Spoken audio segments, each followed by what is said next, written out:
21:05 de la noche y como todos los martes, nuevamente estamos acá con Paren las Rotativas para compartir un programa. No está Sebastián Sarrea, pero vamos a hacer todo lo posible para que salga muy bien. Tenemos un programón para hoy, un personaje entrañable de San Juan, se lo prometemos. Y a su vez tenemos invitados del ámbito gremial, del ámbito del agua, un tema que nos preocupa y obviamente el tema de la semana, el tema del atentado al médico Daniel Luque. Buenas noches, Guido, ¿cómo estás? Buenas noches, Nati, ¿cómo estás? Bien, todo bien. Bueno. ¿Qué tal esta semanita? Una semana cargada, como todas las que pasaron, con algunos datos muy interesantes que van perfilando un poco el futuro de la política nacional, no solamente del Frente de Todos, sino de los otros espacios políticos, pero fundamentalmente del Frente de Todos. Hoy comenzó a circular un rumor basado no solamente en imaginación, sino en muchos datos de la realidad. Ahí va. Al peronismo le gusta mucho el tema del renunciamiento histórico, que remite a cuando Eva Perón en el 51, a pesar del pedido de la Plaza y de la CGT, no acepta ser la candidata a... No sé si ella no acepta ser la candidata a vicepresidenta de Perón o si Perón le dice que no sea su candidata a vicepresidenta porque él con el vice tenía que ampliar un poco la fórmula. Pero bueno, eso se conoció como el renunciamiento histórico. Ya Eva muy enferma, moriría... Sí, el 31 de agosto fue eso. Claro, moriría poco tiempo después, a los 33 años, de cáncer.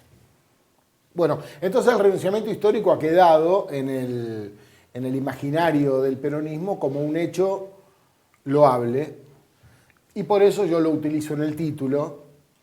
¿De qué hablamos cuando hablamos de la renuncia de Alberto? Hablamos de la renuncia a su intención de ser reelecto como presidente de la Nación. Después de manifestar cierta intención de manera un tanto extraña, sí, con dudas así en el discurso. Una vez junto a Mario Guillén, José Cepaz, habló en mi primera gestión. Después se ocupó de que sea bastante más taxativo el tema de su reelección. Esto tiene que ver también con una teoría ahí norteamericana, digamos, que se llama del pato rengo. O sea, si yo 2 años antes de terminar mi gestión digo que no voy a ser candidato a presidente nuevamente... ¿Quién te va a golpear la puerta? No, que no me sirven ni un café. Ya están viendo a ver quién va a ser el que me suceda. Bueno, un poco para sostener ese poder, yo creo que Alberto jugó con el tema de la reelección, cuando ya los números hacían poco probable un triunfo de Alberto. Él puede ser candidato, obviamente, lo que no puede ser es que gane el Frente de Todos con Alberto encabezando una fórmula, participando de la fórmula, creo que ni siquiera del armado, pero hay señales, algunas señales que indican esto. Primero, los estudios, los relevamientos, las encuestas. Si bien la mayoría de las encuestas están todas operadas, sí, operadas, porque los consultores viven de eso, tienen un viso de realidad. Hay ahí una aproximación a la realidad. ¿Y cuál es la que más le da? No hay ninguna encuesta, que marque que con él el Frente de Todos no puede ganar. Dicen todo lo contrario, digamos. Él es la garantía de la derrota en el Frente de Todos. Tiene una imagen positiva muy baja, está muy desgastado. Otro hecho importante, me parece, y esto tiene que ver un poco también con el mensaje de Cristina el otro día en el acto de la CTA.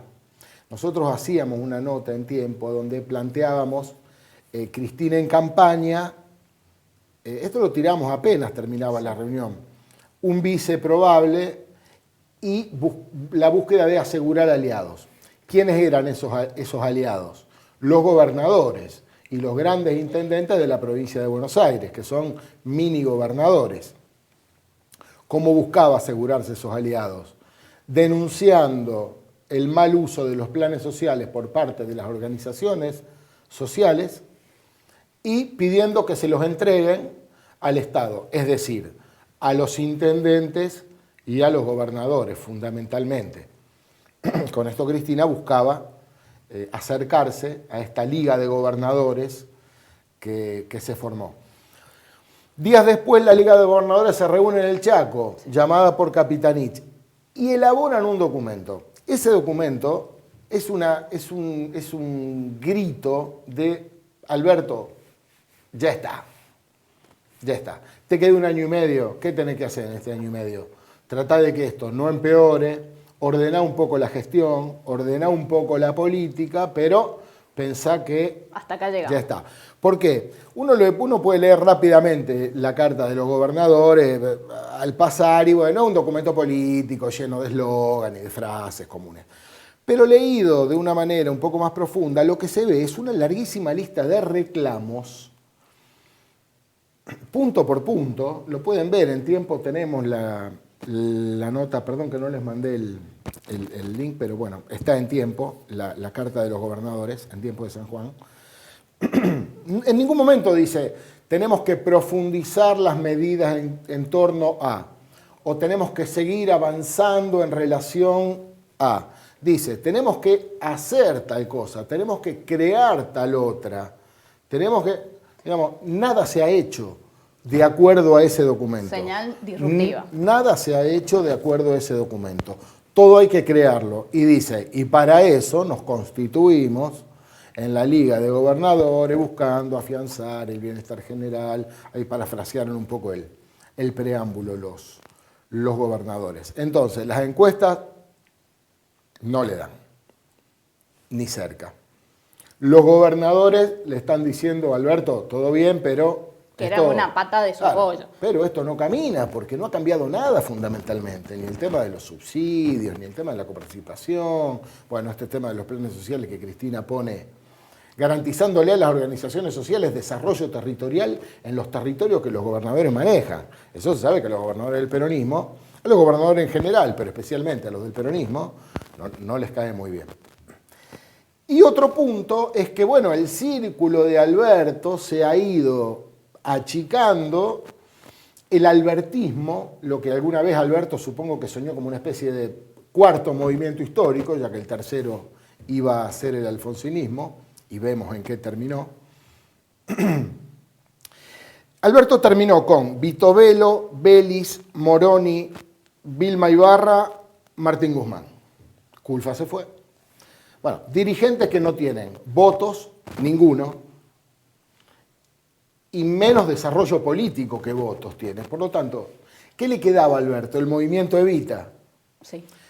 Pérsico anuncia que la va a hacer jugar a su esposa. Emilio Pérsico es uno de los dos. Uno a veces habla y cree que todo el mundo está... Emilio Pérsico es, junto con Fernando el Chino Navarro, uno de los dos líderes del movimiento Evita. La esposa de Pérsico va a jugar la intendencia en La Matanza contra los candidatos del Frente de Todos. O sea, el movimiento Evita aparentemente se va a constituir en un partido demostrando que se van a preocupar más por su capacidad de daño que por la construcción política. Ya demostraron capacidad de daño. Han ido en elecciones en Córdoba con Schiaretti, por ejemplo, limándole la esperanza electoral al peronismo, al Frente de Todos. Han ido en el 2017 contra el peronismo, que estaba encarnado fundamentalmente en lo que era Unidad Ciudadana, sacando una cantidad de votos mínima, pero que alcanzó para que Esteban Bullrich le gane la senaduría bonaerense a Cristina Kirchner. Entonces entró entre Esteban Bullrich y la otra senadora, de la que, ¿cómo será su relevancia? No me acuerdo el nombre. Y Cristina entra por la minoría.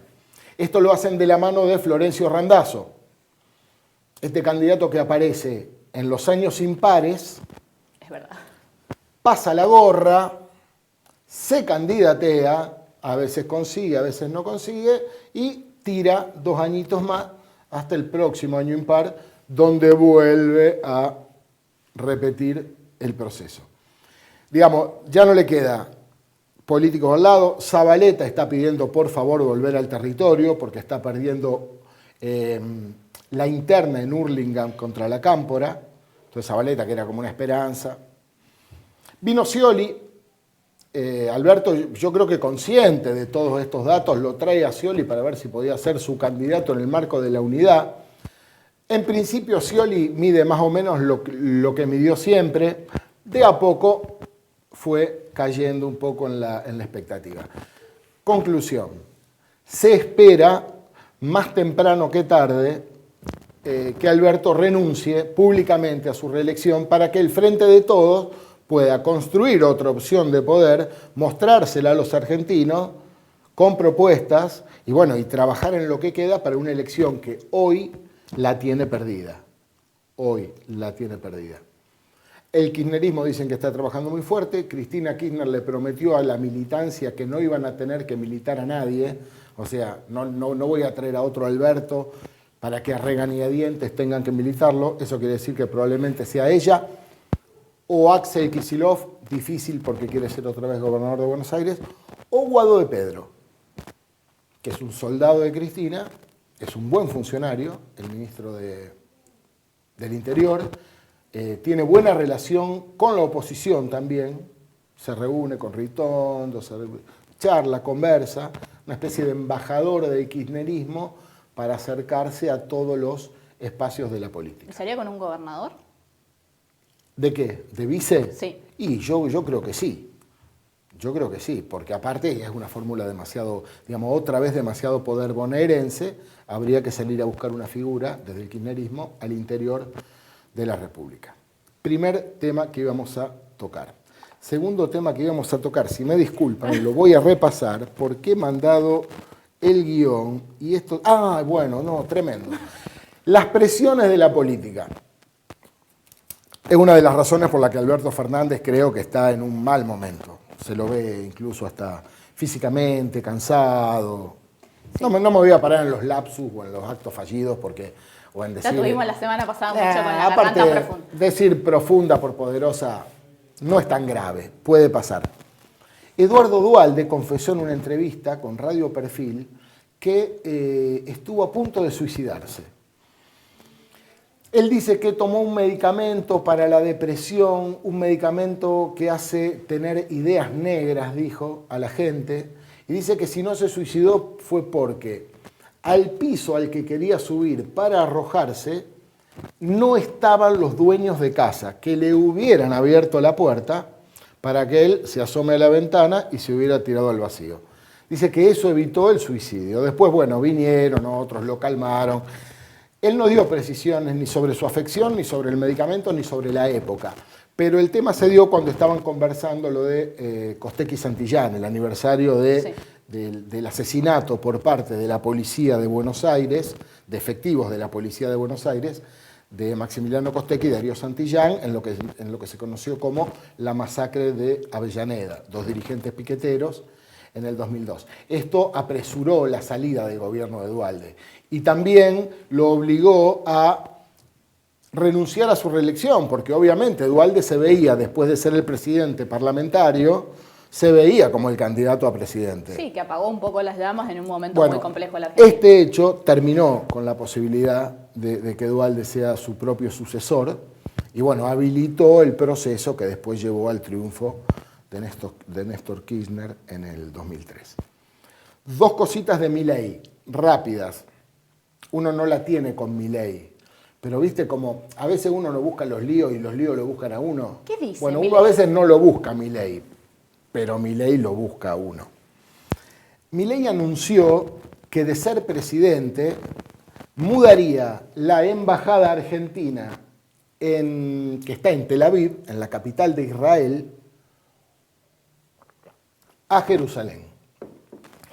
¿Qué es Jerusalén? Hagamos un contexto histórico, pero reciente. Jerusalén es una ciudad en disputa, con lugares sagrados y sobre la que tienen intereses muy poderosos las tres religiones monoteístas del mundo: el islamismo, el cristianismo y el judaísmo. Los tres reclaman Jerusalén. Hace 30 años el Estado palestino nombró su capital Jerusalén. O sea, no es que los palestinos han entregado Jerusalén.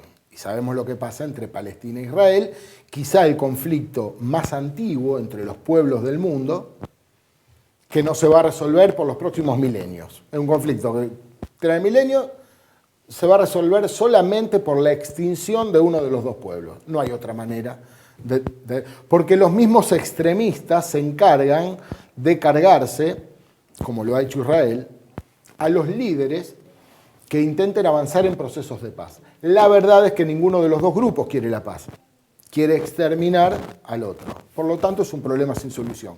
Milei quiere que nos compremos este temita de la guerra entre Palestina, como si no tuviera problemas entre Palestina e Israel, con todo lo que trae, sus coches bombas, sus hombres bombas, sus inmolaciones, anunciando que va a llevar, claro, ¿quién llevó la capital a Jerusalén, la embajada a Jerusalén?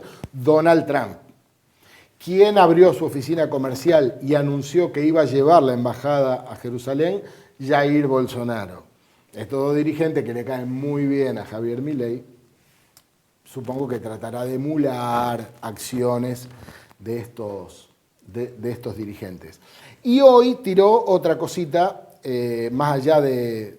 a 2 días del homenaje. Y las razones son muy curiosas.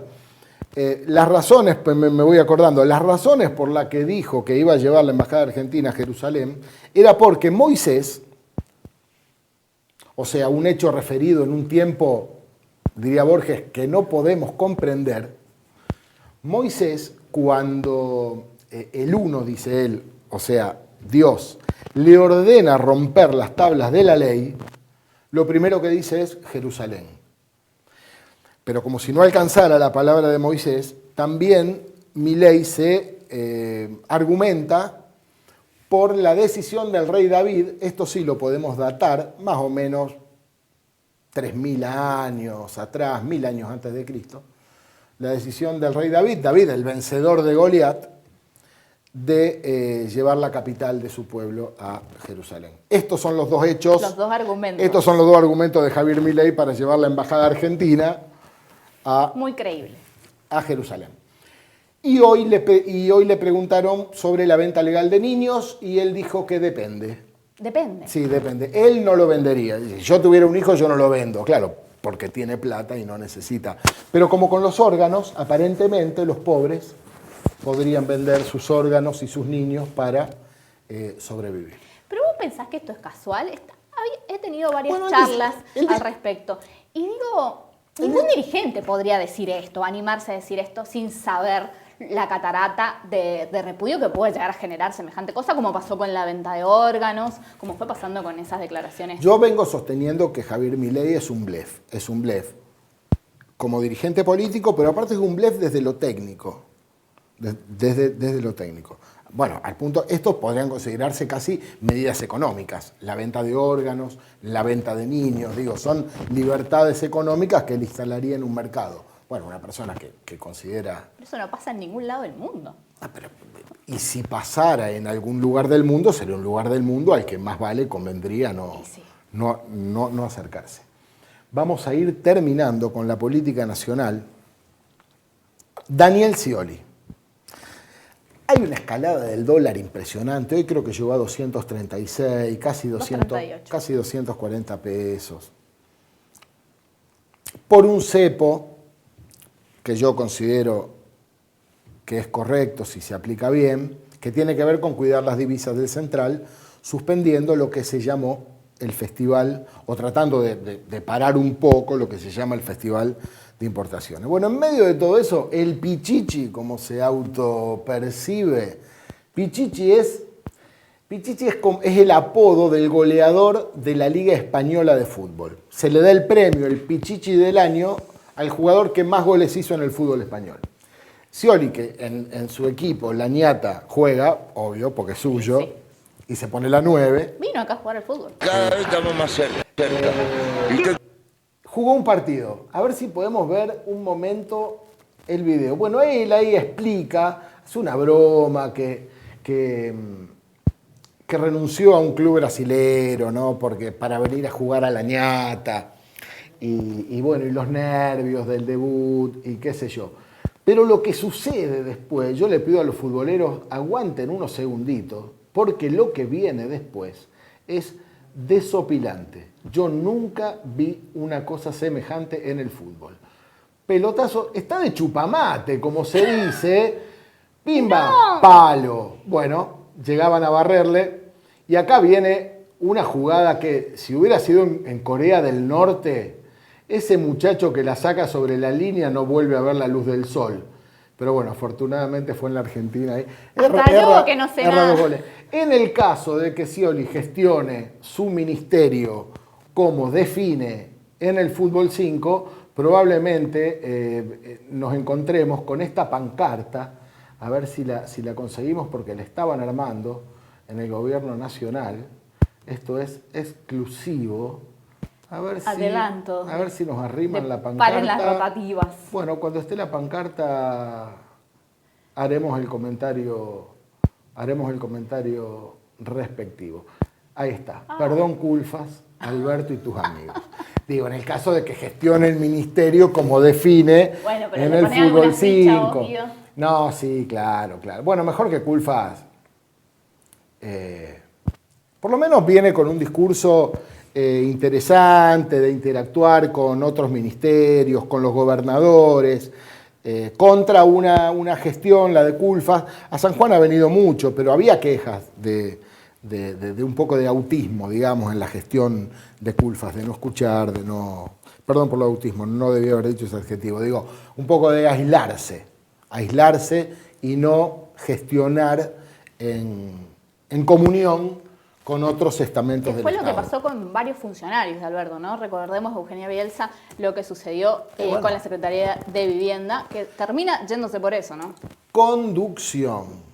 Lo que lleva a un funcionario, que claramente no son líderes políticos. A ver, porque líderes políticos hay pocos. Funcionarios, uno patea un ladrillo y aparecen los funcionarios. Lo vemos a cada rato. Por eso habría que cambiarlo sin tanto drama a los funcionarios. Por ejemplo, Martín Guzmán. Martín Guzmán tiene que estar de salida. Es un ministro que negoció más o menos el tema de los bonos con los privados. Fue a negociar con el fondo a pedir que se quite la sobretasa y 10 años de gracia. Consiguió 4 de gracia y siguen cobrando la sobretasa. Entonces, que tampoco fue una negociación súper exitosa. Consiguió que no paguemos 4 años. Un crédito que a todas luces era una estafa y que el Fondo Monetario no podía entregar porque sus estatutos no le permitían entregar un crédito semejante. Y que tampoco se podía pagar. Bueno, supongamos que está bien. Consiguió 4 años, pero después no hay una sola respuesta en el resto de la economía. Y en la única economía que nos importa, que es la economía, o que me importa, y a tanta gente, que es la economía nuestra de todos los días. Es si la plata nos va a alcanzar o la plata no nos va a alcanzar. Y mantiene un optimismo insólito, porque siempre plantea la recuperación y lo que viene, mientras los números muestran una realidad pasmosa. Se viene un índice de inflación brutal, que no confirma ningún desaceleramiento por mínimo que sea. El presidente Guzmán es uno de los ministros que debería estar de salida. Moroni es otro de los ministros que debería estar de salida. Belis frenando inversiones chinas por pedido de los Estados Unidos también debería estar de salida. En fin, algunas decisiones que debería tomar Alberto que no toma. Funcionarios a rolete. Lo que no hay son líderes. Y los funcionarios funcionan cuando hay un líder que los conduce. El pedido de Cristina, justamente. Digo, el pedido de Cristina, el pedido mío, el pedido de tanta gente. Un Estado que funcione, alguien que me cuide, alguien que me proteja, alguien que me dé lo que la Constitución dice. Una vivienda, derecho a la salud, porque acá son todos constitucionalistas para pedir el artículo 17, la propiedad privada. Ahora, cuando tenemos que hablar de la Constitución y garantizarle a cada argentino una vivienda, a cada argentino la salud digna, ahí la Constitución pasa a ser una novela de ficción. O de libre interpretación. Vamos a pasar a las 3 de tiempo de San Juan de esta semana. Vamos a arrancar con una nota del ámbito político de un departamento que la verdad, del que venimos hablando hace mucho tiempo. ¿De qué departamento hablo? Rawson. Rawson, señores y señores. ¡Qué lío! Nunca deja de haber lío. Y acá esta noticia hace referencia específicamente a un funcionario que fue un funcionario del riñón, digamos, de Rubén García. Estamos hablando de Elías Robert. Elías Robert empezó como secretario de gobierno en la gestión de Rubén García y luego, cuando hubo esta crisis en el gobierno de García con la interna georgista que hubo allí en el medio de la gestión, cuando quedó Salvador a cargo del Ejecutivo, pasó luego a ser el secretario de Servicios y Ambiente. Elías Robert se fue, alegó cuestiones personales. ¿Y qué es lo que pasó? Por redes sociales se anunció el traspaso al masismo. Allí con Franco Aranda en una foto que, bueno, los muestra juntos en la sede del Frente Renovador por Avenida Libertador, anunció este traspaso al masismo y la construcción desde allí, desde ese lugar. Otro funcionario que se termina yendo, que construye por afuera en el departamento Rawson, departamento que está generando dolores de cabeza y que, bueno, las últimas elecciones demostraron justamente la cercanía entre el Frente de Todos y el Frente Juntos para el Cambio, algo que nunca había sucedido en Rawson, un departamento muy popular. Pasamos al tema 2, expropiaciones. Un juicio que se viene dilatando desde hace 3 años, básicamente.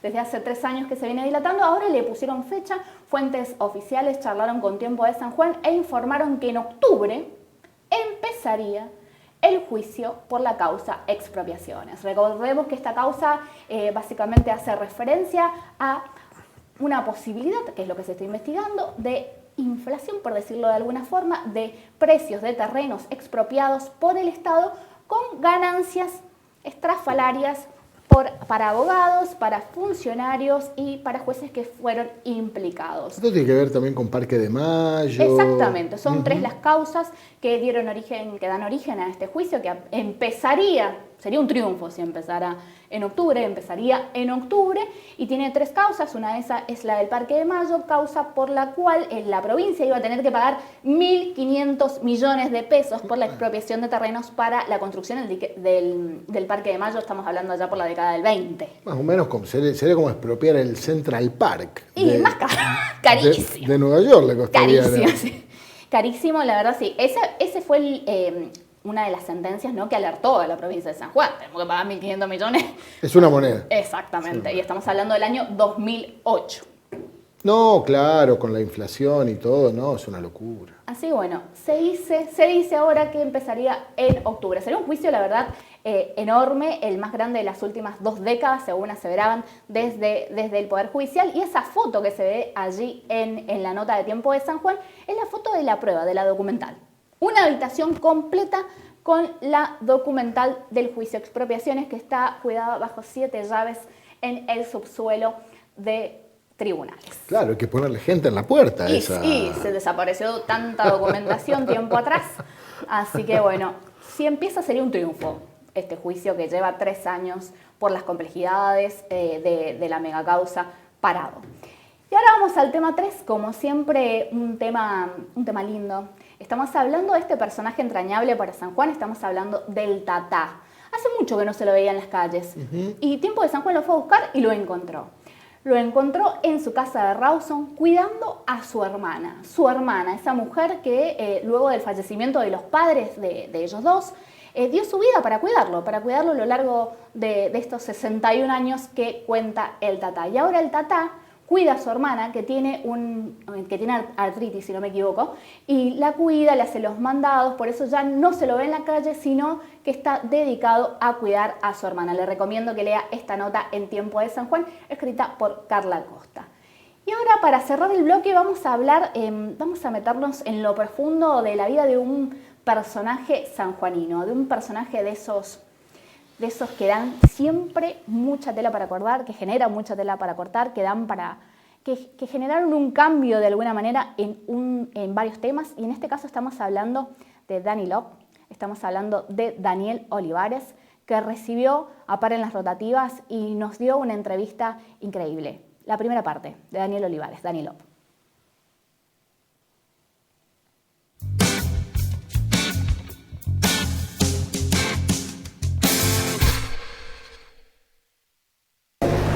Bueno, Daniel, Hola. ¿Cómo estás? Bien, bien. Esperándote. Ansioso. pocas veces me ha tocado enfrentar una cámara o charlar con alguien o exponerme en público como Daniel, así que está bueno. ¿Sos dos personas?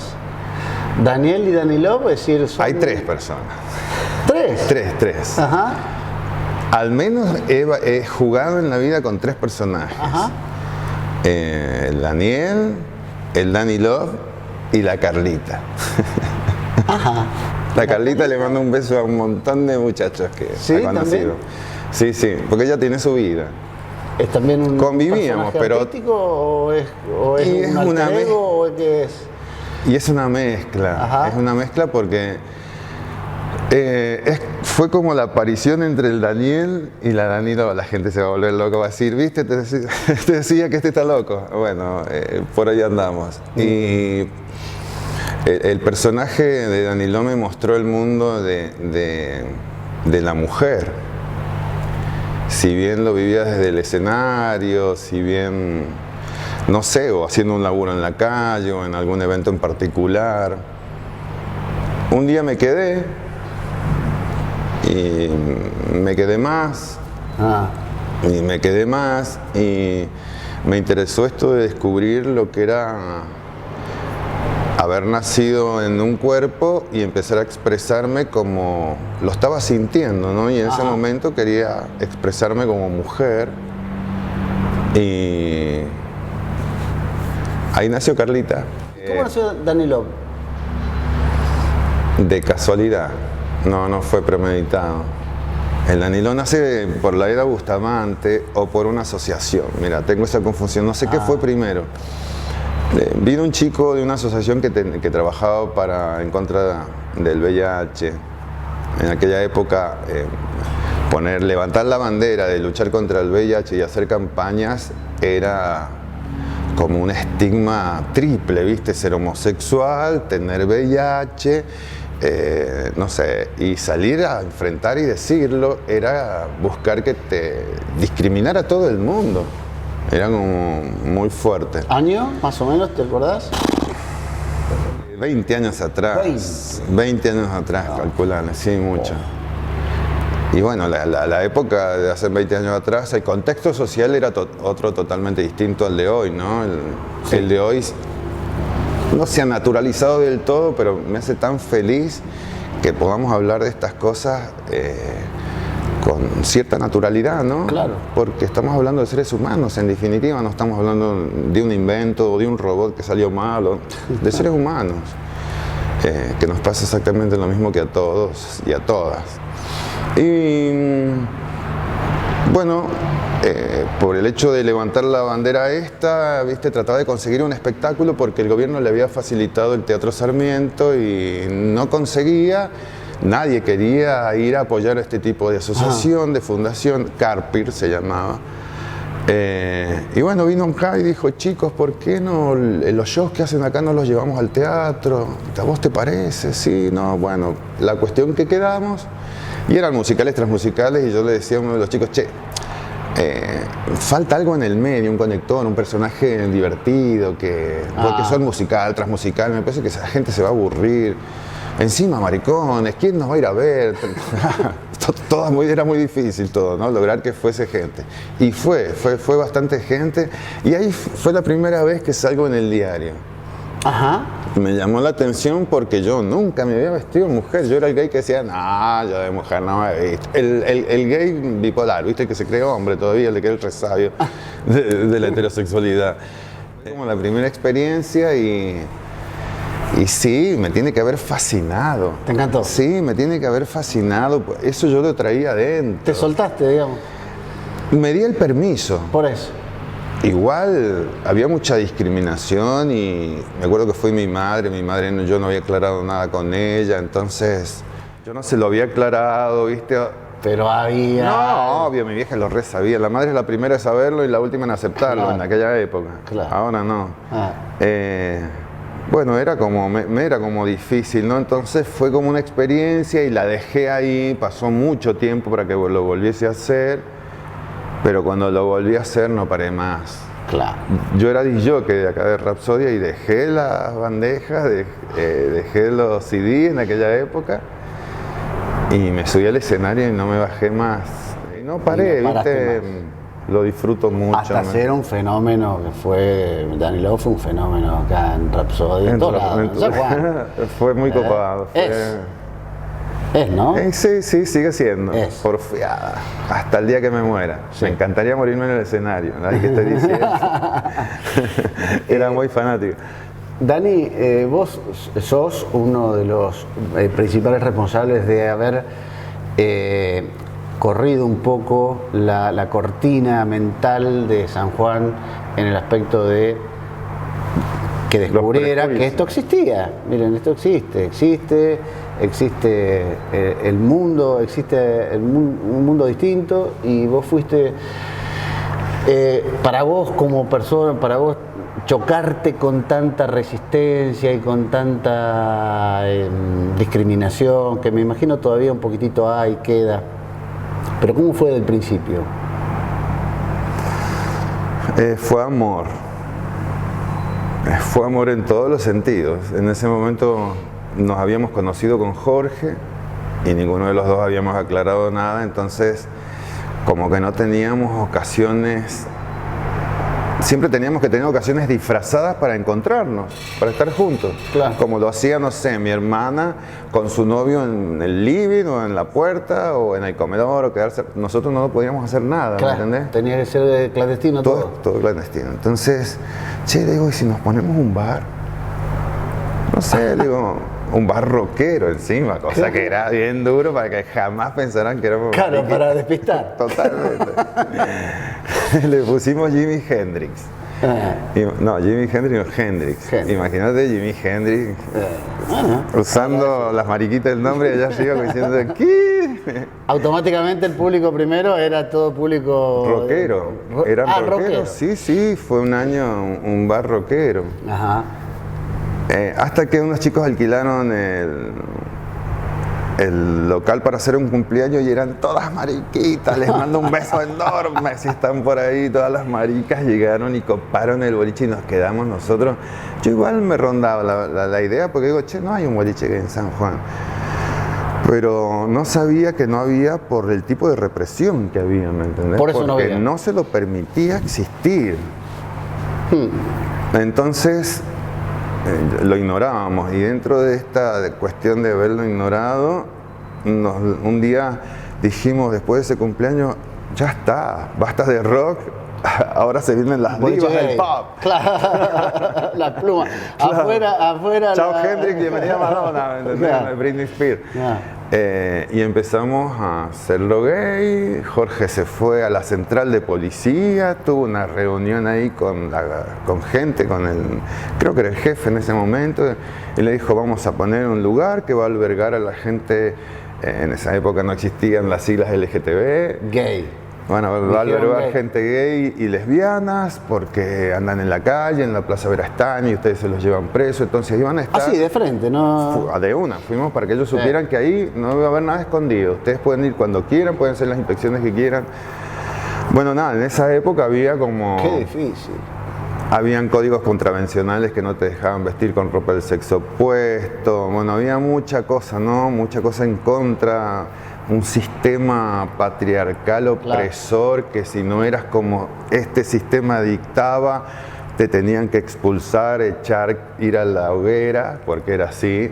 La gente tenía, cualquier persona, la libertad de tratarte como se le cantara, que vos no podías hacer nada, porque tenías todo en contra. O sea, una denuncia de un homosexual que le haya pegado a un chabón por haberle dicho homosexual, perdía yo.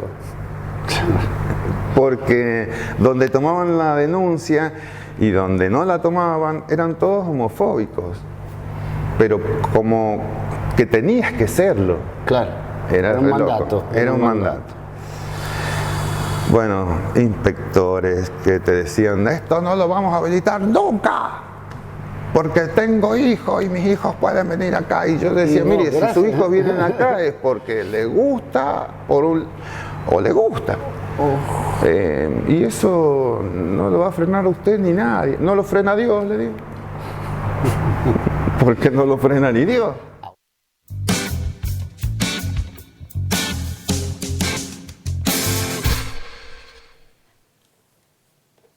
segundo bloque de Paren las Rotativas y tenemos en nuestro estudio a Mirna Moral, la secretaria general del Sindicato de Empleados de Comercio. ¿Cómo le va, Mirna? Buenas noches. Hola, buenas noches, gracias por la invitación. No, por favor. Bueno, estamos con el tema del comercio nuevamente en agenda, distintas cuestiones a discutir. Una de esas tiene que ver con este deseo manifestado por parte de los empresarios de abrir los feriados. ¿Cuáles han sido las presentaciones que ustedes han hecho al respecto? ¿Hay posibilidad que se abra feriado para ustedes? Bueno, en realidad por ahora nosotros no hemos recibido formalmente ninguna presentación. Nos hemos enterado a partir de que un diario da como un comunicado. Formalmente nadie nos ha preguntado nada. Por supuesto que nosotros no estamos de acuerdo. Nuestro trabajo principal siempre está en los días feriados, en asistir a las empresas para corroborar la asistencia de los trabajadores. Controlamos esas asistencias de acuerdo como cada comercio lo tiene realizado. Intervenimos normalmente para luego, cuando pueda ir nuestro inspector, cerciorarnos de que el empleado haya cobrado esa jornada como corresponde y le den el franco compensatorio. Eso ocurre cualquier feriado que el comercio decide trabajar, cualquier feriado normal. No me parece, controlamos que cada trabajador, de acuerdo al contrato que haya realizado, 48 horas en la semana, 24 horas en la semana, part-time que puede ser 30 horas en la semana, de acuerdo al contrato controlamos que tengan los descansos correspondientes. No me parece que se justifique realmente abrir todos los feriados, porque no por tener las 24 horas abierto un comercio va a significar que se va a vender más. Se vende siempre y cuando quienes vayan a comprar tengan la posibilidad económica mediante una tarjeta o haber cobrado un extra. Entonces no está, vuelvo a reiterar, en abrir más horas para que se acreciente en la venta. Está en la posibilidad y en el ingreso que tiene cada familia para producir luego el gasto. Y la necesidad, por supuesto. Dentro de las justificaciones de esta presentación, bueno, está 2 años de pandemia, 2 años de bajas ventas, intentar recuperar también lo perdido. ¿Ustedes creen que esto no incidiría en las ventas? No. Yo quiero recordarles que durante la pandemia San Juan fue una de las provincias con mayores privilegios. Nosotros empezamos la pandemia, como todo el país, el 19 de marzo del 2020. Estuvimos un mes al 20 de abril parados. El 20 de abril, lo recuerdo porque es mi cumpleaños, al 20 de abril ya comenzamos con la posibilidad de la apertura de algunos negocios para realizar ventas online. No dio resultado, estuvo 15 días. No dio resultado porque San Juan no estaba preparado para realizar esas ventas online. Luego volvimos a la normalidad. Paramos en el mes de agosto nuevamente alrededor de un mes cuando aparecieron los primeros casos de COVID ciertos, reales, en Caucete. Luego del primer mes volvimos a la normalidad. Y en el año 2021 también tuvimos un mes parado. O sea que en general San Juan fue de las provincias, vuelvo a reiterar, afortunada, que tuvo todo el tiempo el comercio abierto. Y si no se produjeron ventas era porque no estaba la posibilidad económica de las personas o la necesidad para realizar la compra. No hubo otro motivo. Otra de las insistencias por parte del sindicato tiene que ver con el horario de comercio de corrido, sobre todo en el invierno. No se dio el horario de corrido. No se dio el horario porque los empresarios evidentemente siguen pensando que no lo necesitamos los sanjuaninos, evidentemente no lo quieren realizar. Nosotros realizamos un trabajo previo cuando se acercó la Cámara de Ópticas y Afines de San Juan. Comenzamos a visitar a varios lugares donde tienen mayores ventas. Y ahí están la venta de electrodomésticos, casas que venden, por ejemplo, muebles, mobiliarios, casas de venta de ropa. Bueno, ya habían comenzado 2 casas de venta de ropa, pero ¿por qué? Porque esas empresas no son sanjuaninas, son de otras provincias y en esas provincias tienen horario de corrido y por ahí extendido. Nuestro trabajo estuvo en controlar que si era extendido hubiera cambio de personal, que todos trabajaran 8 horas y luego algún personal que fue contratado para que estuviera también abierto esas otras horas de más después de las 8 horas porque eran 12 horas las que estaba abierto. Se controló y estuvo bien. A cada lugar que asistimos todos nos dieron el visto bueno y les pareció increíble y muy bueno, pero ninguno se animó a dar el primer paso, a decir, bueno, vamos a horario de corrido. Y al no atreverse, al no ser osados en esta iniciativa... ¿Usted cree que funcionaría? Sí, estoy segura que funcionaría. Nos dio muy buen resultado en el 2020 cuando el gobierno de la provincia de San Juan disminuyó la franja horaria a tal punto que nos quedaba nada más de trabajar de corrido. La sociedad sanjuanina asistió y lo hizo de una forma increíble. ¿Por qué ahora, si vamos a ese horario de corrido, no lo va a realizar? Para verano lo mismo sería como medio Por inaplicable. supuesto. No, esto iba a ser, tendría que ser, por ejemplo, del 15 de marzo, el 1 de abril, al 30 de septiembre, como lo tienen otras provincias, como lo consiguió Mendoza sin una ley, sin nada. Pero bueno, ellos tienen mayor cantidad de turismo y al turismo le conviene también ese horario de corrido. Ahora, por ahí es caprichoso. Por ahí cuando tenemos un día como los días del Padre, Sí. el día del Padre, el día sábado, Tuvimos el bueno, viernes feriado. hay varios que abrieron en horario de corrido. O sea que vos te das cuenta que de acuerdo a la conveniencia del comerciante deciden abrir de horario corrido y si no, van al discontinuo. 2 cámaras de comercio que nuclean a los empresarios, ahora una tercera cámara de comercio. ¿Cómo negociar con 3 cámaras de comercio realidad, que no se suelen llevar muy bien entre ellos? Bueno, también eso se suma. En realidad hay más cámaras de comercio. Sí, Por acá ahí las más importantes es la Cámara de Capital, por ahí viene a ser lo que es, ahora hay otra cámara acá en Capital que nuclea las nuevas, entonces, y por ahí hay cámaras de primer orden y cámaras de segundo orden. Nosotros tenemos la Cámara de Primer Orden y los sindicatos de Primer Orden, que vendría a ser la Cámara de Comercio de la Argentina, la FAECIS, la CAME a nivel nacional, y bueno, esas entidades son de primer orden. Luego están las entidades de segundo orden, y ahí estamos los sindicatos, que somos cabecera de provincia, como el Sindicato Empleado de Comercio de San Juan, y está la Cámara que representa la Cámara de Comercio de San Juan, que nuclea a las otras cámaras que representa cada uno de los departamentos, que vendrían a ser cámaras de tercer orden. Es difícil acordar con todas. En esto del horario corrido, lo que nosotros habíamos pensado, en meses de invierno, no tenían que estar representados todos los departamentos, porque no podemos en esto sumar a Barrial, sí, ni Calingasta, ni tampoco Valle Fértil, ni Hachal, ni siquiera Medias Aguas, que tiene otra forma de vida y otra idiosincrasia, como decimos normalmente. Entonces, creo que estaba pensado bien, pero bueno, falta la osadía de atreverse a dar este paso.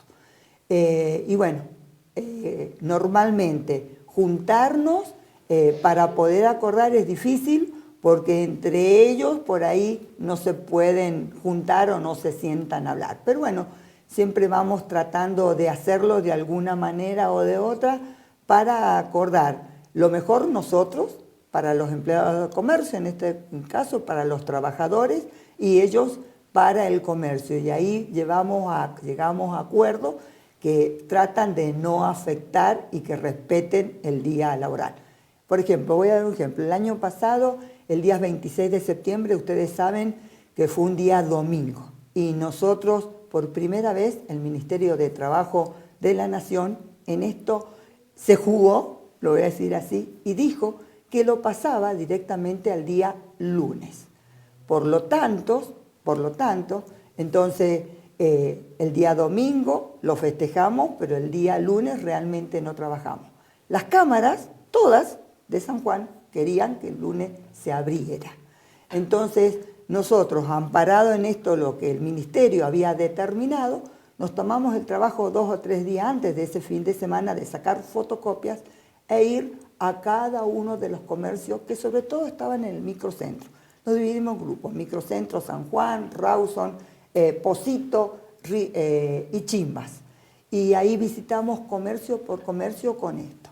Y cada uno de los comercios nos dio el aval de que el lunes no iban a abrir y lo iban a respetar. Se respetó a tal punto que ese lunes 27 de septiembre el 99% de los comercios estuvieron cerrados. Hubieron algunos que estuvieron abiertos, pero por ejemplo, venta de motos que no están en nuestro convenio 130. Entonces, para nosotros fue exitoso ese trabajo que realizamos. Haciendo la evaluación de estos últimos meses, ¿han notado ustedes un incremento de la toma de mano de obra para empleados de comercio? ¿Está estancado? ¿Hay menos? ¿Cómo está el ámbito laboral? Normalmente, siempre, sin importar si hay, en este caso, por el COVID o que haya pasado algo normal, por lo general en el verano por ahí se incrementa la toma de personal porque existe las vacaciones, existe algunas posibilidades de que disminuya el personal por esto de las vacaciones, entonces se toman personal mediante contratos. Eso existe normalmente durante el verano. Después, por ahí existe en días especiales, como para el Día de la Madre, como para el Día del Niño, como para el día, pero son días nada más. No hay toma. En general no hay toma. Y bueno, y ustedes saben que ahora en este mes de junio, por ahora no se ha modificado esto de que vaya nuevamente a ver si despiden, que se tenga que pagar una suma mayor. Eso nos preocupa de sobremanera. La doble indemnización. Sí, se termina y hasta ahora el Ministerio no ha informado ni comunicado nada nuevo. ¿Les preocupa que haya despidos? Siempre nos preocupa. De todas maneras, quiero decir que si bien no han habido despidos durante este tiempo de pandemia, que estuvo la posibilidad de la doble indemnización, el 50%, bueno, todos los porcentajes que se fueron dando durante este tiempo, a pesar de eso hubieron acuerdos y acordaron entre el empleado y el empleador retiros voluntarios que se llamaran. No es que no hubieron despido, hubieron acuerdos de parte y sucedió en muchas empresas y en grandes empresas, no solamente en las chicas, sino en las grandes empresas. A fin de año renovó su mandato por 4 años más, un mandato distinto porque cada uno de los miembros de la lista fue elegido por usted. Sí. ¿Cómo está en este mandato nuevo? Bueno, estoy muy tranquila, estoy muy contenta. Quienes me acompañan ahora quieren realizar el mismo camino de transparencia, el mismo camino que he venido realizando durante estos 5 años. Es muy diferente cuando las personas que uno acompañan en comisión directiva quieren transitar el mismo camino y tienen la misma idea. Es muy diferente, es mucho más fácil, el trabajo siempre está hacia afuera. Entonces, creo que en estos tiempos que llevamos, estos 6 meses, lo vamos demostrando en caminar este camino juntos. Estamos realizando, en estos tiempos tan difíciles, creemos que la capacitación es lo primordial. Entonces hemos empezado a realizar capacitaciones para todos los miembros de comisión directiva en la parte gremial y en la parte de seguridad e higiene. Y vamos a tener un tema que está muy candente, que es la violencia. Viene a venir de la FAECIS. ¿Violencia de género o violencia laboral? En general, violencia laboral, violencia de género, violencia en general. Creo que por ahí no tenemos en claro qué es violencia. Y si no lo tenemos en claro, nosotros, mucho menos el empleado.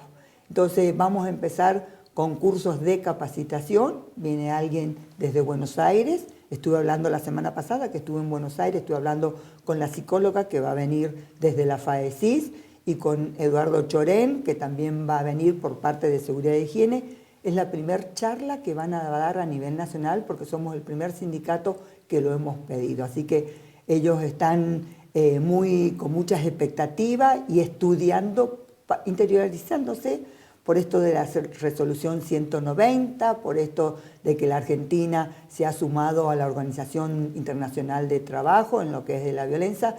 También nos hemos enterado que hay una repartición acá en San Juan, donde nosotros como sindicato podemos generar esta presentación en particular para que ellos actúen sobre casos de violencia, cualquier caso sea, hablando de la violencia laboral, hablando de la violencia de género, que existe también en el comercio.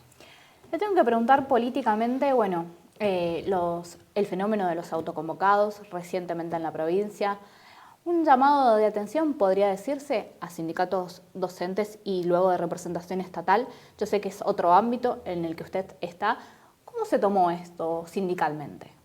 Bueno, siempre sabemos que los sindicatos tenemos el trabajo de defender a los trabajadores. Cada uno lo hace de la mejor manera. Cuando las personas no se sienten representadas, por ahí, bueno, se genera esto. Siempre está esa posibilidad. Yo te quiero decir que en el año 2019 nosotros también tuvimos un grupo de autoconvocados. Por esto, justamente del horario de comercio de corrido. Entonces ahí cuando se empezó, sin que ellos supieran, yo venía trabajando en esto desde el año 2017 comencé a trabajar. O sea, no es algo que se puede lograr de un momento para otro. Vimos también que Mendoza lo había tenido desde el año pasado, el horario de corrido, pero ellos pudieron tener el acercamiento y las cámaras tuvieron la apertura mental para poder acordar el horario de comercio de corrido. Eso logró Mendoza. No hizo la presentación el Sindicato de Empleados de Comercio el horario de corrido, sino que lo presentó un radical, un diputado radical, a lo cual el Sindicato de Empleados de Comercio de Mendoza se opuso, porque nosotros normalmente, nuestros sindicatos tienen un acercamiento más a lo que es la parte de la parte peronista, digamos, ¿no es cierto?, de la justicia social. Entonces los sindicatos en general estamos más cerca de ese lugar, no de los radicales. Entonces Mendoza se opuso, el sindicato, luego se sumó en esto para producir algunos cambios. Las leyes en estos casos están como detenidas porque no siempre se dan a favor de los sindicatos porque hay horarios que cumplir de 8 a 22 horas.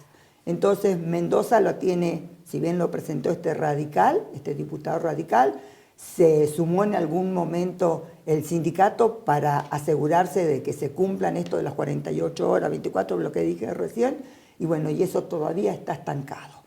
Estuvimos preocupados y viendo en otros lugares cómo se hacía y hay resoluciones internas a nivel municipalidad de otro tipo, sin que sea una ley a nivel provincial. ¿Esto hecho usted lo ve como un fenómeno aislado o como algo que puede llegar a pasar por crisis de representación?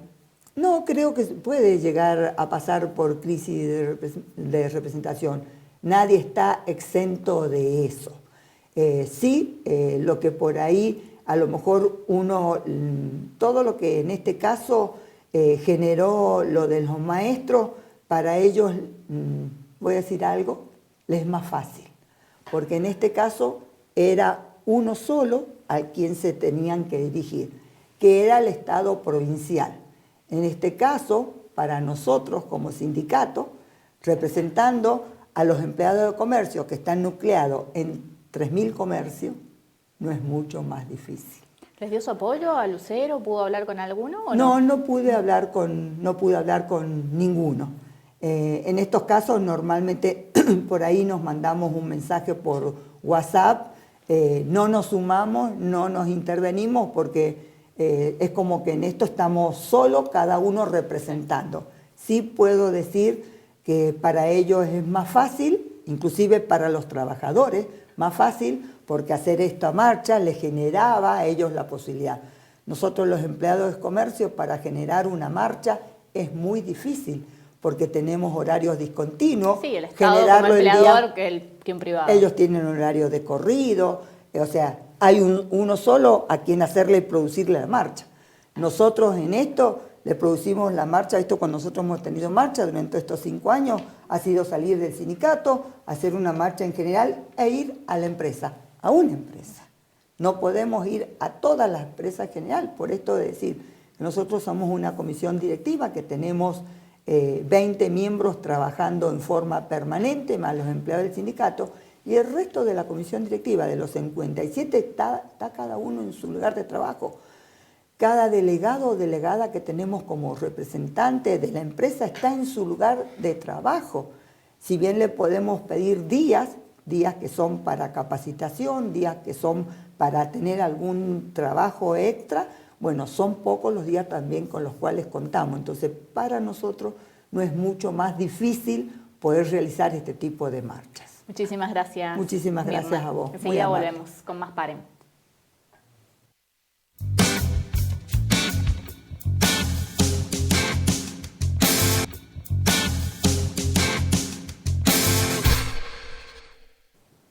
...22:18, tercer bloque de Paren las rotativas... ...y vamos a hablar de el tema, del agua. Y para eso, bueno, tenemos a Ramiro Cascón, secretario de Agua y Energía de la provincia de San Juan. Bienvenido, ¿cómo le va? Buenas noches, ¿qué tal? Estábamos charlando fuera de cámara, parece que los sanjuaninos por primera vez tomamos dimensión de que vivimos en un desierto.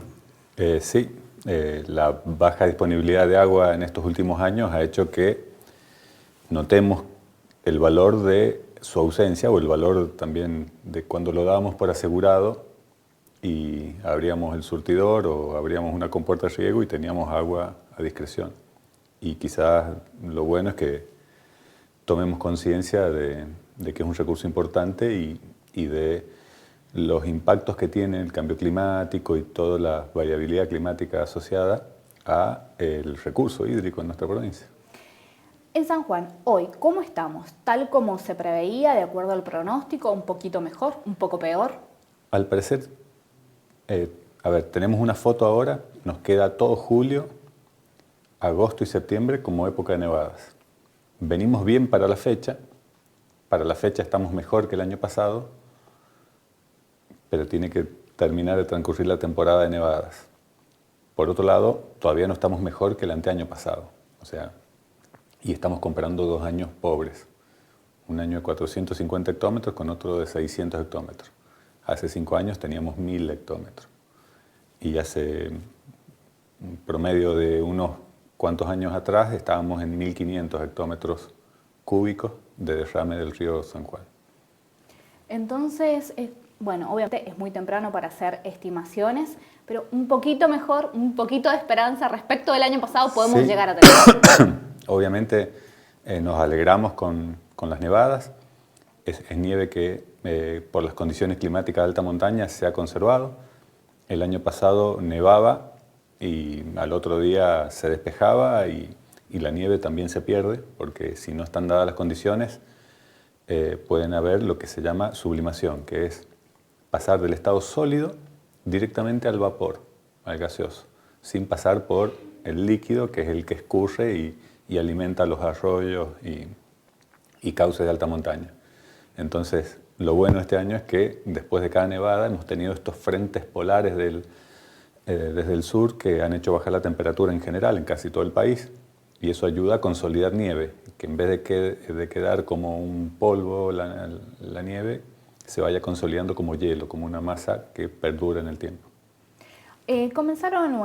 No comenzaron, vienen desde hace mucho tiempo discutiendo, debatiendo, charlando con distintos sectores involucrados con el tema del agua, reuniones con productores. Hoy hubo una reunión.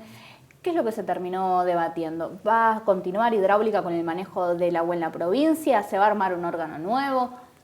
Desde la primera reunión de la Mesa del Agua, que presentamos nuestros lineamientos o ejes estratégicos de trabajo, siempre propusimos desde esta gestión fortalecer Hidráulica y promover la mayor participación de los usuarios. Quizá, un malentendido generó un rumor como que se iba a crear un nuevo órgano, porque en realidad en esa nota se estaba comparando lo que se hace en Israel. Nosotros tenemos un ente que es Hidráulica, que está creado por ley y que tiene las facultades para gestionar el recurso hídrico. Lo que estamos tratando es de recuperar capacidades, personal técnico, capacidad logística, muchas funciones que por ahí han ido quedando relegadas por pérdida de personal técnico y de estructura. Lo que queremos hacer es recuperarlo. Y también asociado a la participación de los usuarios, porque tenemos canales por todos los departamentos y para la mejor gestión siempre es bueno que estén los usuarios participando en las comisiones de canales que están establecidas ya por ley de creación del Departamento de Hidráulica, las juntas departamentales y el consejo, los consejeros que participan de cada una de las 3 zonas de riego en el Consejo de Hidráulica. Así que no hay nada nuevo, es solo trabajar en fortalecer el departamento hidráulico. ¿Cómo se trabaja con los productores? Porque claramente los productores van a querer que les den más agua. Y en un momento de crisis y de escasez de agua, no se puede erogar más agua de la que tenemos. Obviamente, y creo que eso es parte de la charla y del debate y de brindar información para que sepamos dónde estamos parados, que no hay agua escondida, no hay agua que se genera de la nada. Tenemos el inicio nos da lo que nieva en cordillera. De ahí tenemos un derrame y después tenemos que establecer una planificación de uso del recurso para ver cuánto dejamos almacenado en los diques, cuánto repartimos y hasta también tenemos que pensar en cuánto le reintegramos al acuífero subterráneo. Las napas subterráneas las hemos estado consumiendo y han sido una muy buena reserva, una herramienta de aumentar la disponibilidad de agua, pero no la estamos recargando. Desde que están los diques, aguas arriba de Uyum, Punta Negra y Caracoles, no hemos tenido el escurrimiento que provoca la recarga. El escurrimiento es dejar correr por el cauce natural frente a Chimbas, Albardón, hasta el puente de Ruta 40, hasta la calle Rodríguez, que es donde hay mayor recarga de las napas subterráneas. Todo ese balance y esa planificación plurianual es lo que queremos convenir con todos los usuarios del agua, para tener un sistema sostenible en el tiempo, no que una temporada la pasamos bien porque nos encontramos que tuvimos un buen derrame y no gestionamos como para tener reservas para los años malos. Tenemos un río que es muy irregular, entonces tenemos que aprovechar los años un poco mejores para recomponer reservas, para tenerla disponible en los años que el río no nos entrega el agua que creemos que podemos sostener en el tiempo. ¿Se están dando las reinversiones, se han dado las reinversiones necesarias para mejorar los métodos de riego, sobre todo en el ámbito agrícola, ¿no? ¿Cuánto es el agua que requiere el ámbito agrícola? Y también me voy a preguntar cuánto es el que requiere la minería, ¿no? Porque este es un tema que rodea las redes sociales, es un tema de debate. Siempre uno de los primeros culpables señalados pareciera ser siempre la minería. En la cuenca del río San Juan no tenemos explotaciones mineras. Solamente hay unas muy pequeñas concesiones que son para los campamentos de las empresas que hacen exploración. O sea, no le podríamos achacar la sequía a la minería. En la cuenca del río Hachal sí está, por ejemplo, el proyecto Veladero, pero justamente en Hachal, con el dique Cuesta del Viento, que es el que regula el río Hachal, está en mejor situación que los diques de la cuenca del río San Juan. Mendoza, que no tiene permitida la minería, también está sufriendo este problema. Claramente el mayor consumidor es el agro, depende del año, ronda entre el 70 y el 80%, porque el consumo humano no se restringe en general. Sí controlamos y sí hacemos campañas para un uso racional, pero no limitamos el consumo domiciliario. Entonces se mantiene casi un volumen año a año. Si hacemos menos entrega porque el río nos trae menos, varía el porcentaje relativo del agua distribuida a riego. En minería, en el río Hachal estamos hablando del 2%, y acá, con los permisos que están otorgados, no llega ni al 0,01% sobre la cuenca del río San Juan. Perfecto. ¿Cómo están los diques hoy en San Juan? Están en niveles muy bajos. La situación, por quizás no haber planificado plurianualmente para hacer un mejor manejo de las reservas, posiblemente. Caracol es el que está más bajo. En este momento se está almacenando en Punta Negra. Nosotros establecimos una corta de invierno que coincide con las épocas de monda y mantenimiento, pero lo hemos hecho más extendido que otros años para recomponer reservas. Y hemos otorgado agua a través de las baterías de pozo para los usuarios de invierno. Exacto. Porque obviamente las baterías de pozo no tienen la capacidad de entregar la misma cantidad de agua que se hace de reparto normalmente. Así que ahí sí convocamos a los usuarios de cultivos de invierno a que nos ayuden a administrar el agua, porque no es fácil en un canal que está diseñado para grandes caudales distribuir caudales menores. Entonces requiere hacer derivaciones, levantar el nivel de agua frente a las compuertas de derivación y bueno, se ha podido lograr hacer esa entrega y también se ha logrado sostener esta corta para recomponer reservas, pero que aún con este programa de cortas y forzar a acumular, todavía no vamos a llegar al mismo nivel del inicio de la temporada pasada. ¿Se han pedido muchos permisos para perforaciones? Sí, hay demanda, hay muchos que tenían pozos que estaban en malas condiciones que han pedido el reemplazo también, más las perforaciones que estamos haciendo desde los organismos del Estado, algunas de hidráulica y otras de la Agencia Calidad San Juan, del Ministerio de Producción, que también está colaborando para generar nuevas perforaciones que sirvan a alimentar a los canales. Pero, ¿se pueden autorizar todas? Pregunto porque, bueno, estaba comentando sobre nuestras reservas subterráneas que no están en su mejor momento. Claro. También relacionado a esto, hemos encargado estudios al INACRAS, el Instituto Nacional del Agua y el Centro Regional de Aguas Subterráneas que funciona acá, para conocer mejor el acuífero subterráneo y en qué estado está. No se están entregando como en otras épocas que casi sin mayor análisis se otorgaba un permiso.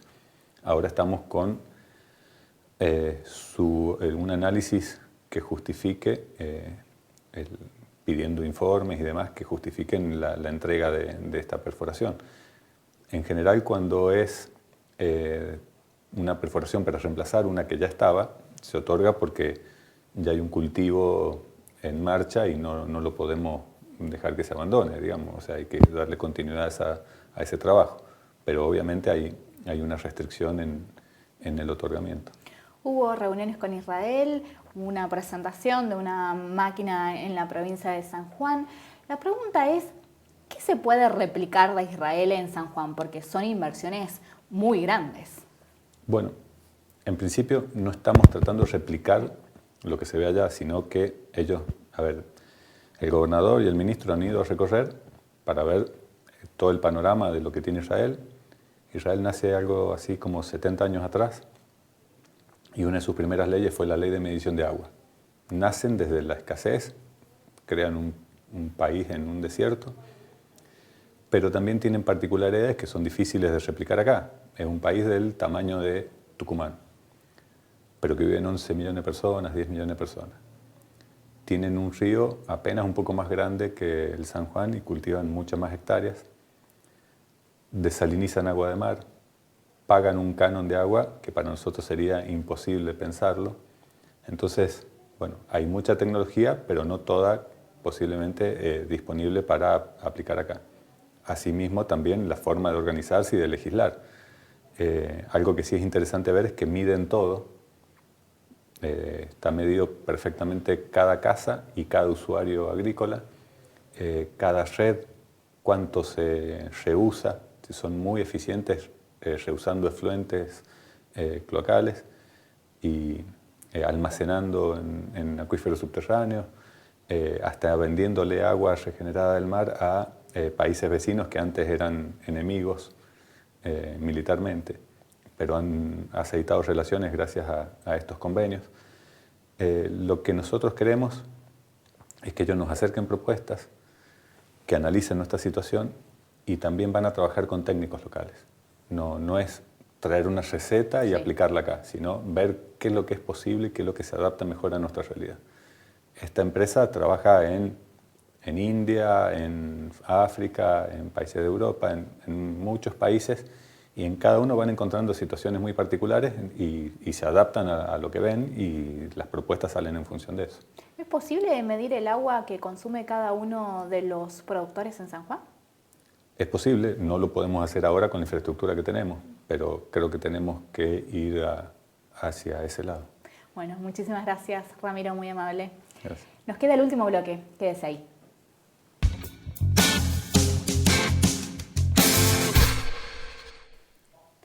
El tema de la semana ha sido el atentado contra un médico. Estamos hablando de Daniel Luque. A la salida de su trabajo allí en el Instituto de Traumatología, bueno, de repente una persona se acercó, le tiró ácido que impactó en su rostro, en sus manos, fue internado en la división del quemado del Marcial Quiroga, ya se le dio el alta y hay una larga historia de trasfondo para contar allí. Como siempre tenemos a nuestro especialista de policiales, Walter Vilca. ¿Cómo estás, Walter? Hola, ¿cómo estás? Sí, la otra persona, el otro protagonista de esta historia es Miguel Ángel Cabello, un paciente de Luque y también de otro médico de nombre Vetera. Esta historia se remonta al 2014, después de que este señor Cabello tuvo un accidente y fue a hacerse atender a raíz de unas lesiones en las piernas, en una pierna, al Hospital Guillermo Rawson. Ahí es donde conoce a Luque, quien lo atiende, y según lo que ellos dicen, se sometió a una operación de la cual no quedó bien, y después, a raíz de todo el peso que le implicaba, las complicaciones que tuvo a raíz de esa lesión en la pierna y la posterior operación, también se lesiona la otra pierna y otra vez lo opera Luque con este médico Vetera. Y bueno, lo que alega Cabello es que nunca quedó bien a raíz de esas operaciones y que le trajo otras consecuencias al punto de que, según la parte que lo representa, en este caso Gustavo Sánchez es el abogado quien inició una demanda penal y también civil por daños y perjuicios Ya vamos a contar contra el Estado. Todo eso. Perfecto, ya vamos a contar todos esos detalles. Tenemos vía Zoom a nuestro entrevistado, nuestro último entrevistado. Estamos hablando de Carlos Bordes, el presidente del Colegio Médico. Buenas noches, ¿cómo le va? Buenas noches, ¿cómo están todos? Bien. Bueno, Carlos, coméntenos, una noticia que la verdad dejó choqueada a todo el sector médico de la provincia. Hubo comunicados de solidaridad. Cuéntenos un poco cómo se vivió este cimbronazo. ¿Esto es un hecho aislado absolutamente? ¿Cómo se está viviendo esta situación? Sí, realmente es un hecho lamentable, porque no solo hay un colega, sino hay una persona y una familia detrás del doctor Luque, y es lamentable que socialmente esté sucediendo esto, no solo en el ámbito médico, sino en el ámbito de la sociedad en general, y esto es lo que preocupa. O sea, la tolerancia social hoy por hoy es cada vez menos. Por suerte, esta agresión llegó a complicarle la vida en familia al doctor Luque y se está recuperando. Sin duda que desde el colegio médico y de todo el ámbito de salud repudia este tipo de actuar, porque hay herramientas, recién lo escuchaba ahí, que decía las posibilidades, la demanda que hay contra el doctor Luque Maggi. De hecho, existen herramientas para demostrar que realmente la cirugía fue el motivo por el cual él quedó lesionado o no, porque muchas veces vos mejorás una lesión, pero no significa que una lesión en rodilla o en cualquier parte del organismo, más siendo traumática, pueda ser reparada en su totalidad. Es mejorar el proceso o el problema, pero no curarlo, porque digamos, el proceso en sí ya es incurable, sino vos tratás de mejorarlo. Entonces, hay herramientas para tratar de identificar si se hizo o no una mala praxis. Hay abogados inclusive que están con mucho conocimiento y creo que eso es la herramienta que no justifica para nada un acto de este tipo, más allá que podemos entender el odio o el dolor del paciente, ¿no? Episodios cada vez con más frecuencia de violencia, obviamente no con la gravedad del caso del doctor Luque, pero distintos tipos de episodios.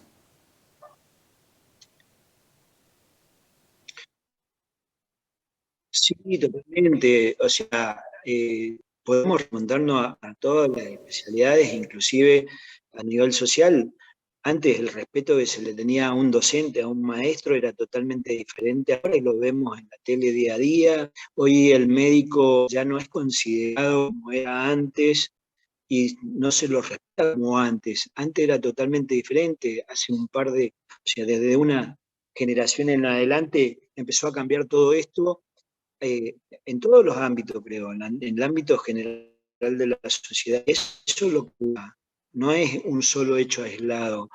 Es que realmente, como te decía al principio, se va perdiendo tolerancia, la gente, la sociedad es muy estresada. Hoy frenaste un poco mal y el de atrás no es que te toque bocina, te toca bocina, te quiere pegar, se quiere, y lo vemos a diario. O sea, yo creo que más allá de un acto lamentable como el que tuvo que soportar Luque y toda la sociedad de la salud con el dolor que esto significa, pero creo que también va más allá de este hecho y hay un problema social importante, ¿no?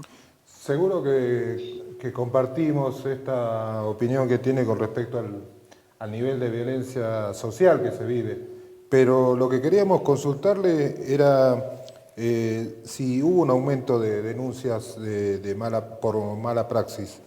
Nosotros que hacemos generalmente judiciales hemos visto otros casos incluso de partos donde se denuncian a médicos. ¿Usted cree que atenta esto contra la profesión o desanima a los médicos a seguir trabajando? No, el médico está formado para ayudar a la gente y lo va a seguir haciendo. Lo que pasa es que por ahí es muy difícil entender, siempre creo que socialmente nosotros necesitamos un culpable de aquello que nos pasa. Por ahí inclusive podemos ser nosotros mismos los culpables de lo que nos está pasando, ya sea por conducir en estado de ebriedad, pero después pasó algo y el que lo salva es el médico y el responsable del médico, no él tomó el alcohol. Sin duda que se está aumentando porque se está también aumentando por ahí, del punto de vista legal, la posibilidad de, inclusive, de hacer demandas contra los medios, mala praxis, de a costo cero, sin haber inclusive ningún tipo de organización que pueda evaluar antes de ir una demanda a un juicio si realmente corresponde.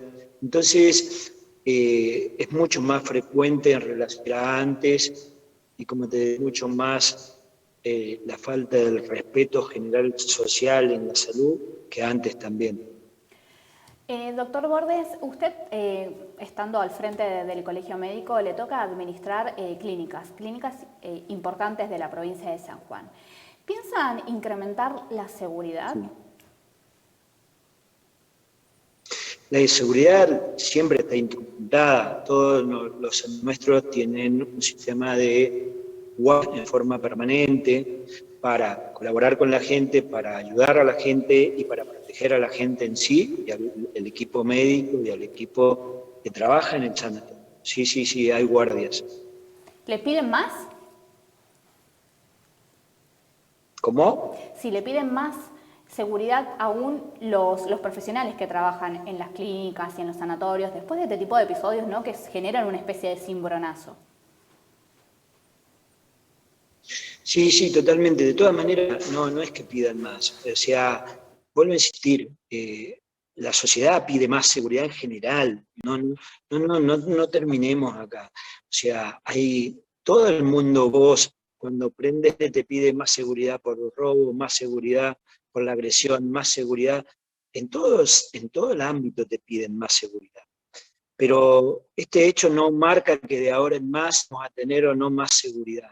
Marca que, que la ley debe, así como están las herramientas y los medios para investigar una mala praxis, también la ley tiene que brindar un sistema de seguridad a toda la sociedad, inclusive a la parte de salud. Yo creo que también no es yo tengo que poner seguridad porque es colegio médico, sino la seguridad de nuestra provincia, la seguridad en general tiene que actuar en esto. Esto no puede seguir pasando, no está bueno. Por la comunicación telefónica, muy amable.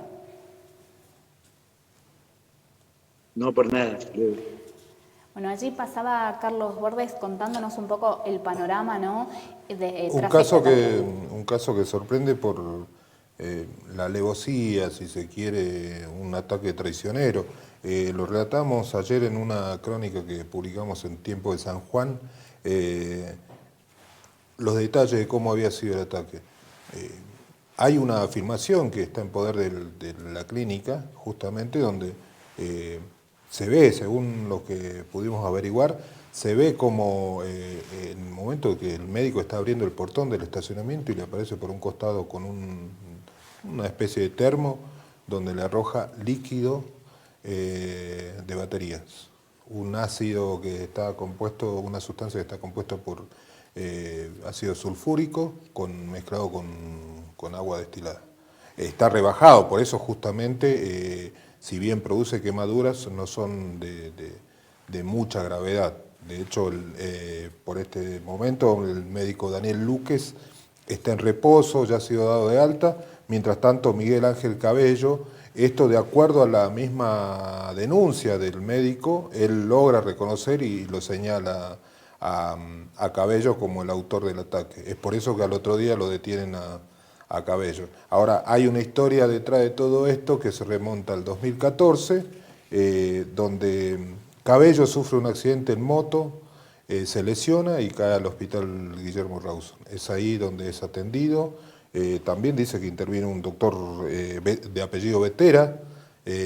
Los dos son quienes atienden a Cabello y después se producen le realizan dos operaciones. Primero una, dice que le quitan los meniscos y después otra. En las incluso rodillas. sí, con prótesis.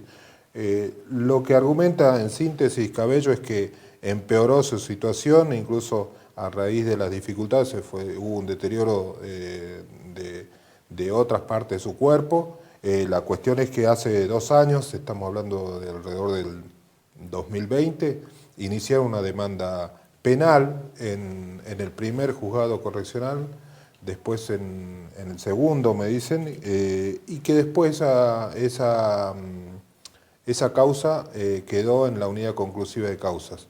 Y bueno, ahora sigue abierto, sigue en investigación.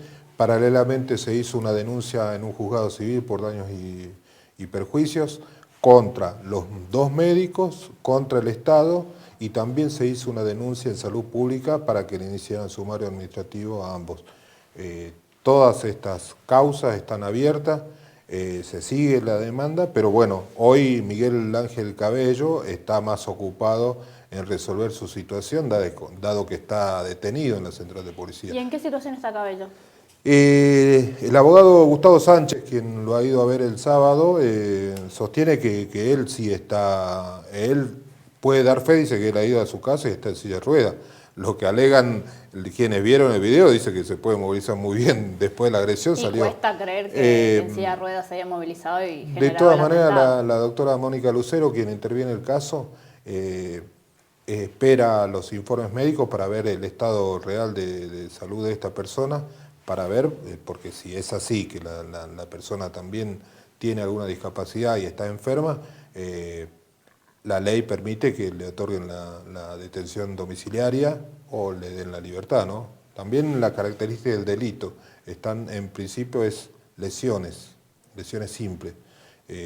Hay que ver también cómo evoluciona el médico Sí, porque si se comprobara algún daño, por ejemplo, en sus manos, que cirujano, implicaría otro tipo de calificación quizás. La jueza todavía no tiene la causa en su despacho, está en poder de la policía, quien sigue haciendo todas las medidas correspondientes. Y Cabello sigue detenido en la central de policía.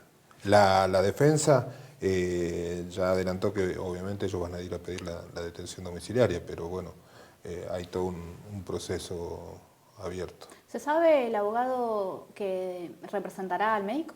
No, todavía no. Todavía no sabemos si tiene representante legal, ¿no?, para iniciar alguna como querellante. O sea, conclusión, hay que esperar. Hay que esperar y obviamente la situación de Miguel Ángel Cabello es complicada porque está detenido, según su defensor está enfermo y van a resolver esto. Y hay una imputación en contra, pero también hay una demanda como una demanda penal y una demanda civil contra los médicos, contra Luque y otro médico del Hospital Rawson. Bueno, muchísimas gracias. Como siempre, Walter, muy completa la información. Y para cerrar este programa, en este Día del Orgullo Gay, que se conmemora por un atentado, ¿no? Un atentado en un bar gay en 1969 en Nueva York, estamos hablando de Stonewall, a través, luego de este episodio que generó ciertas manifestaciones justamente para reclamar por los derechos de la comunidad LGBTQ+, se generó una cierta crispación y a partir de allí se empiezan a reconocer ciertos derechos luego de esta represión policial. Por eso hemos decidido este día para pasar la historia de Daniel Olivares, más conocido por ustedes como Danny Love, la última parte de este personaje. Muchísimas gracias y nos reencontramos el próximo martes con más para En las Rotativas.